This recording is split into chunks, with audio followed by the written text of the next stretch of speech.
welcome to another edition of VoiceIt, a production of Great Presbyterians. And this is our third video. We are sorry we couldn't come up with a video on baptism because we were honoring the late Reverend. Okay? And so today we will continue with our weekly theme on family. And to help us get insights on how God designed the family to be, we have here with us Reverend Dr. Mrs. Pepertua Fonki. Good evening, Reverend. Thank you very much. Thank you for coming and accepting our invitation. My pleasure. All right. So we are going to have the Reverend answering our questions on the biblical and the theological aspects and practical aspects of the family. We are also going to evaluate what is going wrong today in the family, and she will give us insights on how to correct it. We think your wisdom will be of great help to us. I hope so. All right. So Reverend, can you just start by telling us a little bit about your parcours, your education and everything, and how you got to where you are? Let us get to know the Reverend. I'm a child of the Presbyterian Church in Cameroon because my father is a retired pastor of the PCC and my mom was my Sunday school teacher. So I can say that I was born and bred in the church because I was born when my father was in the seminary, and I grew up as a pastor's kid, and then I don't know whether that's part of what really inspired me to become a minister myself, but I must say that other ministers inspired me to become a minister. And my journey just continued through the seminary to what I am today. Wow, that's a nice story. All right. And I'm sure that gave you lots of life experiences. Of course, a lot of life experiences. So, can we just start from the life experiences, and how would you, after everything you've gone through, how do you define family? I would define family as a very basic unit of the society. Of course, if we want to go biblical, God ordains the family right from Genesis when He brought a companion for Adam, and Adam exclaimed, "Alas, one of my own kind." Yes. And it even goes further when you continue reading after chapter 2 in Genesis. You start seeing God blessing familyhood, asking the couple to go multiply and subdue the earth and fill it. And so I would define family as that basic unit that forms the society. And what does it take? God has instituted this thing called family. But when we know that human beings have some effort to bring in. So what will you tell us? What does it take to build up a family?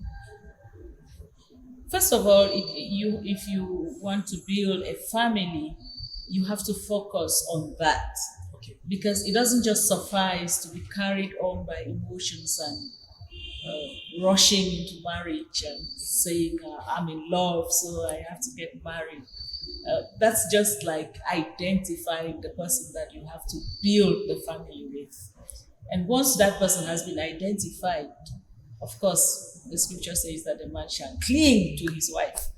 So we hope that clinging, when you identify your partner or your spouse and you cling, then that's when the work begins. Because there is a lot of work that has to be put in to create a family that is God-fearing. And of course, each family unit has its own values. And when we look at the society today is a reflection of the little units of the family. So if the society is failing, it means that we have failed in our little units of the family. Because once the family is strengthened, they cannot act otherwise when they are out in the larger society. That means a lot of hard work, determination, a lot of patience and endurance, forgiveness, a whole lot of love. Yeah. That love is another very broad topic. It's very, very broad. It's a topic for another day. I can imagine. What do you think are the distortions of family today? In society? Unfortunately, the focus of family now is deviating from its original intention in that people look more to materialism. For instance, if you see a young man or a young woman who found somebody that they want to begin a family with, the first thing people are asking is, what does he do? Yes. Or what does she do? And the next question is, whose child is this? What do the parents do? And so the focus shifts from, is it a God-fearing person? Are they hardworking? Are they resilient? Even if they are jobless, if they are hardworking, it means that they have the propensity to get employment in future. Unfortunately, we've deviated from things like that. And also, in families now, people want quick results. Yes. And so a lot of shortcuts are being taken, and patience is almost flying out through the window. I take the case of couples that are waiting to have children, for instance. Sometimes they spend millions going to places because the family pressure and also societal pressure is on them. Some people count days. Since you got married, it's 9 months, it's 1 year. What's happening? Well, the children are not coming. And all of those things distort the initial plan of the family. Yeah. What do you think about homosexuality? Does it also distort God's design for family? I don't believe that homosexuality is God planned. That's my opinion. And I am very unapologetic for that. Yes. I think that it is sin. I think that the blessing that we had from God for the family unit is found in Genesis, which talks about the man leaving his father and clinging to his wife, and not clinging to another husband, or not a woman clinging to another wife. So for me, I would say unapologetically that is unchristian. Now, there are usually things, you mention things like patience and endurance in the family. What kind of things can happen that really need endurance in the family? Because it seems like it's some happy ever after story when we just read at face value. So what can happen? What kind of conflicts can arise that would lead one to endure in the family? I just mentioned one, childlessness. Yes. That's something that needs a whole lot of patience and endurance. And sometimes a lot of families get split over dishonesty. Okay, dishonesty. Yes, when people hide their real selves before the marriage, and then after the marriage, you start discovering that you really got married to the person that was not really the person, and that's where a whole lot of endurance and patience has to step in, because you start learning somebody you thought you knew all over again. But that's difficult. Of course. So what piece of advice do you give when you realize that, for example, there is this case of dishonesty? Because that really brings a lot of distrust, especially when you realize that this person is not what you thought, it's not as responsible as you thought. So what piece of advice do you give? How do you tackle that situation? It depends on the situation that's at stake. But I always think that the first question that you need to ask yourself is, why did God put me in this situation? What lesson am I supposed to learn from this situation? And what does God want me to do for my partner? Because there's always a reason why the two people come together. And maybe you were just put there for God to help you to unearth the lies that the other person had been living and help them walk through them to become a better person. But once you start looking at it from the judgmental perspective, it is difficult to empathize and work with that person. If you come in and say, oh, you deceived me, you did this, it's like crying over spilled milk. But if you say, okay, this is the situation at hand, I got married to somebody who is not the person I thought was, what do I need to do with it? Then you start working from that point. That's where you have all those virtues kicking in at that time, which are very difficult to meet. I must admit. Because that one is even nicer when it is partner. Let us take a case of children and parents. Imagine, for example, that you are maybe this father who has shown to your child that black is black, white is white. And later on, your child gets up and sees you pointing black and calling it purple. And this is a child who, outside there, he has been saying, my father is the best man in the world. And later on, he tends to realize my father is not really that best man in the world. How do you get confidence regained in that child who is so disappointed? Especially if there are so many children who get disgruntled at their father. How do you address that? I would encourage parents to be humble enough to apologize to their kids when they have faulted. And I think that, unfortunately, the African culture places us in a very dicey situation. The African culture upholds the fact that once you are older or once you're the parents, even if you do wrong, the child is supposed to just stay quiet and bear it because you are the older one. So children actually have the right to complain. Children do have a right to complain. Now, it depends on how they complain. Because the attitude has to be that of not complaining in a way that you want to mock your father, but complaining in a way that I feel hurt by the fact that I trusted you this much, but the trust has been broken. So if this trust is broken, how do you expect me to view you now? So I would say that the person who has caused the breach of confidence should be humble enough to say, I am also human and I am not infallible. I also make mistakes. I am also struggling to be saved by grace. And when I think if the parents are honest and humble enough to do that, every child will know that, okay, my father is also human and can also make errors. Which means we can even learn from the maturity of that father apologizing. Good. Okay. That's interesting. And then, of course, we talk of family and we talk of biblical Christianity, and we have been taught that we are in the family of God, which means even the church is in the family of God. How will you address the church as a family and conflicts, taking that our same case? The church is one large family made up of little units, little families. I remember I said the family is the smallest unit in the society, and it's the same thing in the church. In the church, you have little units of families that have come together to make one large family. Now you have to realize that the socialization of each family unit is different. The way I raise my children will not be the same way that you were raised.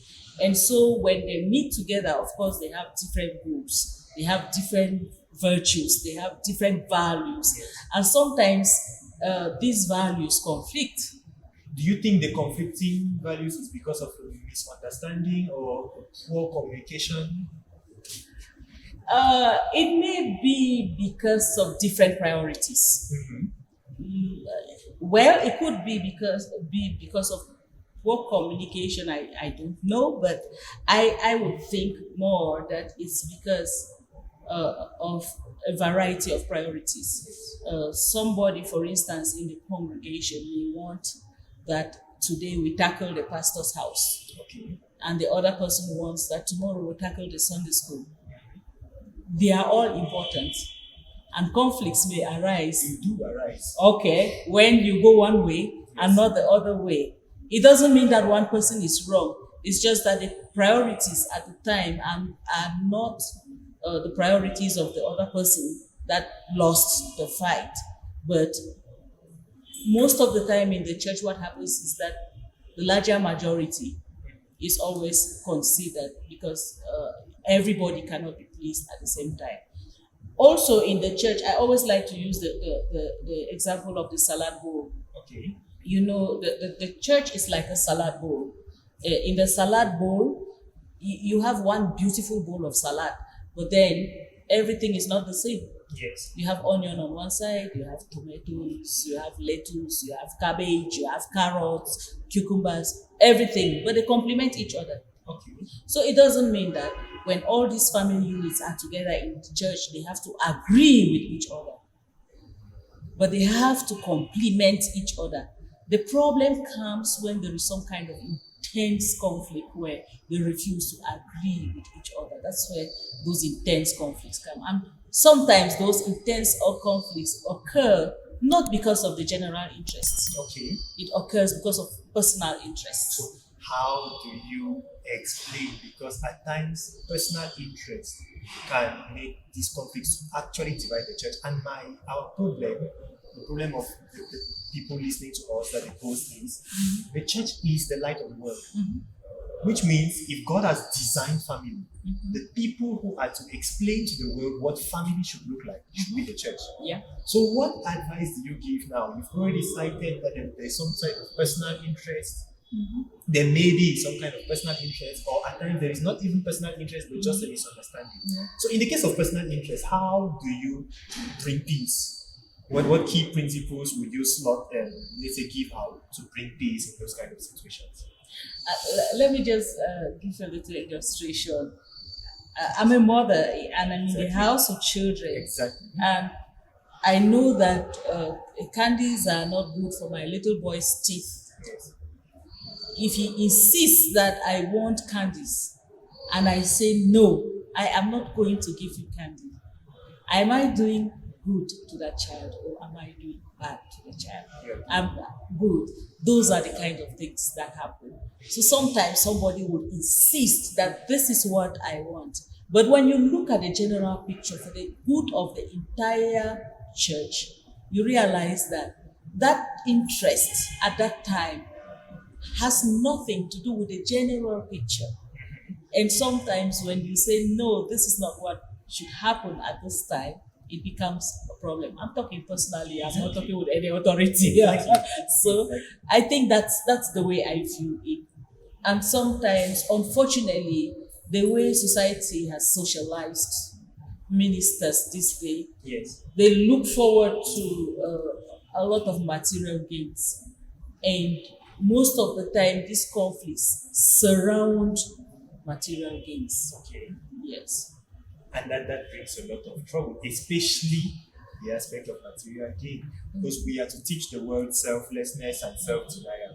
So if we ourselves with our ministers, regardless of denomination, because we are talking generally, if we ourselves and our ministers now start preaching more of materialism in our conflicts, that tarnishes the image of God that is designed for family. So what would you tell ministers? As a mother of ministers as well, because being not only the theologian and the pastor, you are also a mammy pastor, which means that you received them, which means you've taken care of them. What would you tell the younger generation of ministers and conflict in church? It's like preaching to the choir, you know. maybe some basic principles, because we definitely will touch each and every kind. Because I don't think there's anything new that I can tell them that they don't already know. But all I can say is that they should be focused and patient and wait on God to speak. Do you think at the end of the day the family of God will thrive? Of course. Do you think that we need to, like you said, you spoke about, you tell your child the sweets are not good, but he doesn't see the big picture. Do you think we need to expose the big picture more often than we do? Yes, I think that there needs to be a whole change of mindset, because when people are already poisoned, communication becomes ineffective, because whatever you say, people will say you are jumping to defend. Exactly. Yes. So, but if people are honest with themselves and they externalize whatever they've internalized through whatever means they've gotten, and they focus on the scripture and focus on God, the truth will be. One thing about the truth is that the truth is never hidden. Whether you trample it, you bury it, you kill it, the truth always prevails. It may not prevail now, but it will prevail in the future. So I would advise young ministers to stay fervent, stay focused, work hard and trust God, and God will speak. That's a nice round. Thank you very much, Robin. You're So welcome. we are going to continue with our other sets of questions. Now, it means that you also think preserving the oneness of other times that you pride over division, or you must preserve the oneness of the church at all costs. Yes, when Christ says it in John 17:21, he says that they may all be one. Christ is not saying that they may all be uniform. Okay. He's not saying that they may all be the same.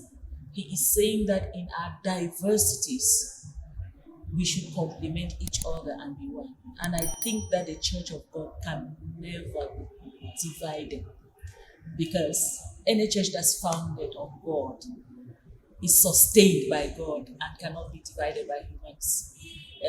In the Old Testament, we talk about the last shoot of Jesse. Yes. Even when all were extinguished, there was still that one that came out. So I don't think that as humans we even have the capacity to destroy the Church of God. So we have been speaking from down to up. Let's speak from up to down, because Okay. at times the dishonesty and the mistrust is from children who no longer trust their parents. Now the reverse. We usually see this in families a lot. When parents lose trust in their children. How do you apply, how do you address this situation to the parents listening to you there who have lost trust in their teenage children and all of that? Again, I come back to the first question. Why did God put you and that child together? What's the responsibility you have over the child? I would think that once trust is lost, yes, it hurts, but it pays to try to build the trust back. Of course, it can never be on the same place. But how do you build trust? By creating enabling environments where people can talk when they are hurt, Yes. and creating environments where people talk with empathy Okay. and also with honesty. Because sometimes it's not just about creating the enabling environment. Once you have something to tell somebody and you come insultingly, Yes. you already put the person on a defensive, or you come with a horrible attitude and they can already read your intention, then it becomes a problem. But if a child comes with all honesty and say, I am struggling with this, and you the parent feel that you're really disappointed with this child, and yet the child comes like that, I think that's why forgiveness kicks in.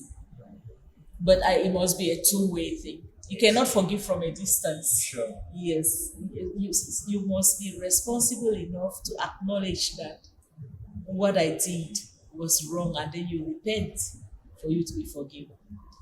How can you've made a key statement that I have kept, Enabling environment. an enabling environment. Yeah. Not just creating the environment, but creating an enabling environment that comes with empathy. Yeah. Right. We're going to see it. Because many families are lost on that. Yes. And not only many families, because if we're looking at it down to top, we're also looking at it top to bottom, and even in the church, Yeah. we are going to have a case where even ministers no longer trust the people they shepherd. So we also have to create those enabling environments for them as well, And encourage honesty. and encourage honesty. Yeah. So basically, that's what we have as Christians. And the last one, we say, what would you inspire? There are young girls who say that won't too much. I want to go to school like Dr. Pepertua and still be a mother and still be a wife. How do you encourage those who are feeling discouraged, who think that road is too long? What can you say to them? I would say that it's not if for those who are married, it has to be a discussion between you and your spouse. It's not a single person's decision. Most of the young women get into trouble because they just get up one day and they're telling their husband, "Okay, I'm going back to school," and the husband was in no picture of the planning, or the man just gets up and say, "Okay, I'm going back to school." Because since it's a family thing, you have to sit together and talk about how will the family work without you? How will the family function when you are no longer there to give the time and the quality of service that you used to render prior to that? And once you do that, then you know that it also involves a lot of sacrifices. Yes. I would say that firstly, you have to be emotionally strong. Okay. Yes, because if you have to go away to school, for instance, and the family unit, you live in Bamenda, and you have to go to school in Yaoundé, for instance, and you are there like 9 months in a year, and your family is up in Bamenda, it takes a lot of emotions, strong emotions, to be able to sit and think that, okay, my 2-year-old is doing fine, to be able to think that my husband is not sick, or to think now the other way, to think that my husband is not cheating on me. Oh, that's a reality.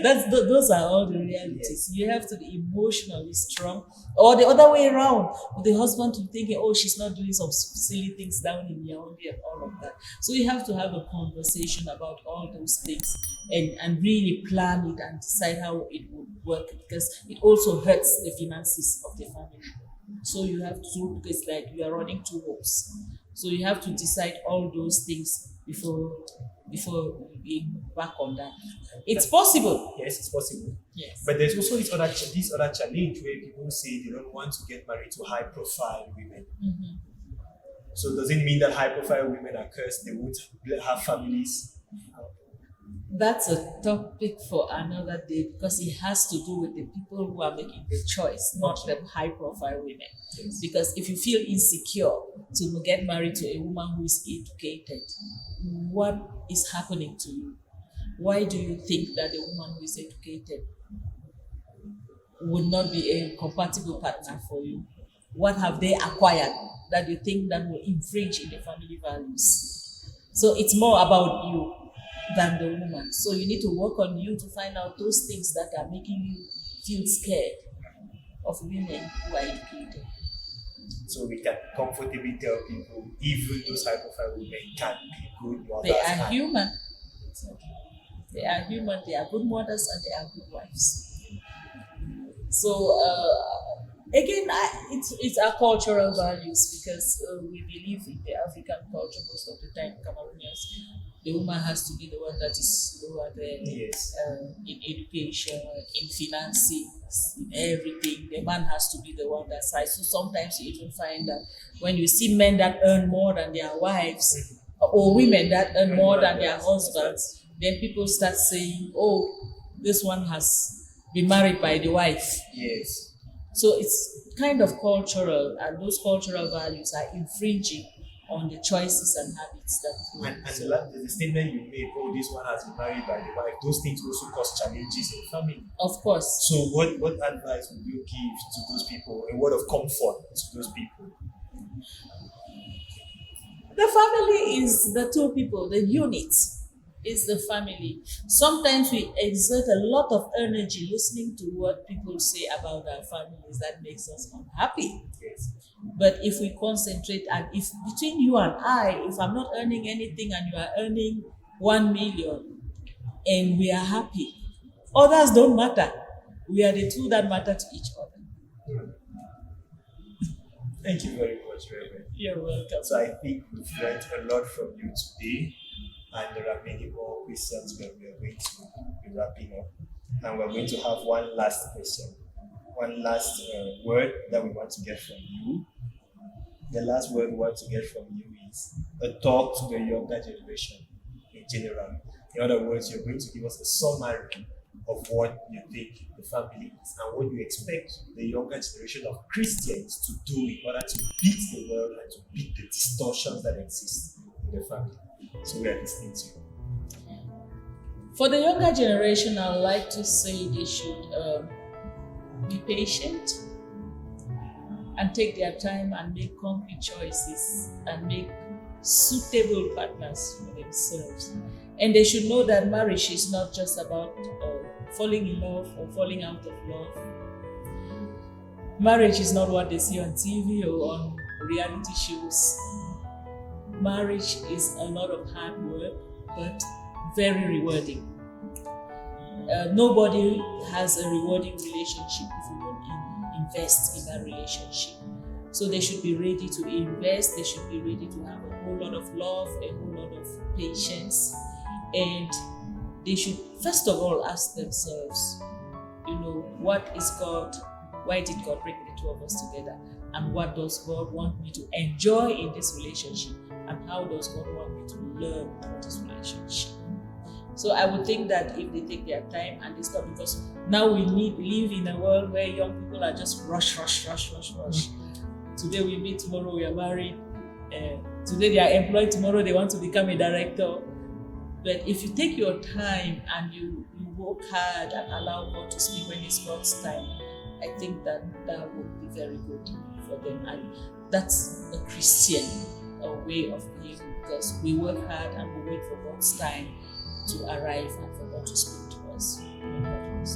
Thank you very much. There was this other last question I came up. Is it obligatory to have children before you call it a family? No.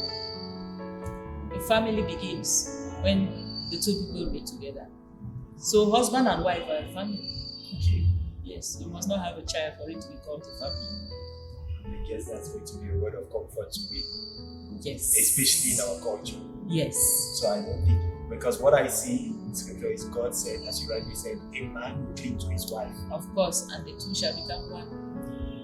For us, sometimes you meet somebody who say, oh, they don't have a family yet, but the people are married. That's already a family unit. Yes. I think that was a very nice word of comfort. Thank you very much, Reverend. You're welcome. Thank you for being with us. Thanks for having me. I hope we'll have you on subsequent sessions. No problem. And I hope you're going to bless the young Presbyterians, the Great Presbyterians who are watching.